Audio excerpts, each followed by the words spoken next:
Thanks for joining us for our continuing coverage of Jesus on Trial. I'm Doug Kepler. We are still awaiting the judge's arrival in the courtroom at this time. From what we've been able to piece together, the judge was in his chambers listening to some objections from the prosecutor and high priest Caiaphas in regard to a man who will be speaking on Jesus' behalf. This man, Simon Peter, stepped out of the shadows at the last minute to stand and defend Jesus. When he made that bold move, he indicated that he didn't know much when it came down to a courtroom.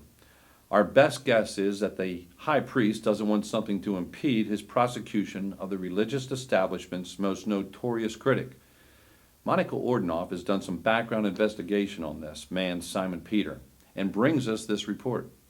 Yes, Simon Peter, the longtime friend of Jesus, is stepping into territory he's clearly unfamiliar with, Doug. Simon grew up in a small Galilean fishing village where he worked with his family and other area fishermen on the Sea of Galilee, scraping by on a meager existence. Actually, Doug, Jesus took on not only Simon as a disciple, but also his brother Andrew and another set of brothers who fished alongside Simon and Andrew. Peter, or the Rock, as he was nicknamed by Jesus, has stepped outside his comfort zone, leaving his life as a fisherman to become one of Jesus' disciples. What we've learned about Simon is that he began following Jesus 3 years ago when the traveling teacher visited Simon's village on the shore of the Sea of Galilee. Apparently, Simon Peter rose to a position among the followers of Jesus and was seen as a leader among his peers. Eyewitnesses say that Peter is a bold and impulsive character. That may explain his last-minute stand as the trial began. One of the most outrageous claims that we heard about Peter had him walking on water during a storm on the Sea of Galilee. Of course, without direct testimony from Jesus' other disciples, who remained scattered, we don't know if he stayed afloat or if he sank. Also, we learned that it is not unusual for Peter to make bold statements.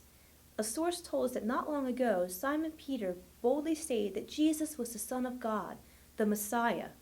He is also reputed to have stated on the night Jesus was arrested that he would die with Jesus and never disown him. Only time will tell what Peter's fate may be. Given what we know about this man, the question is, can Peter, the Rock, stay afloat in this courtroom, or will he sink to the bottom when Jesus needs him the most?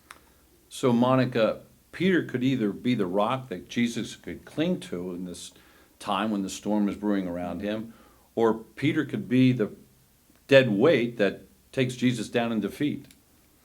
I guess we'll find that out in just a few minutes. Yes, Doug, that we will. When Simon Peter made his stand with Jesus, it appeared that no one else was willing to speak on his behalf. We will see if during Peter's defense anyone is willing to testify before this court. It will be tricky considering that standing for Jesus may open them up to the wrath of this courtroom, not to mention the ridicule of those who are convinced that Jesus is not the Son of God. I see the judge is taking his place alongside Caiaphas and the prosecutor.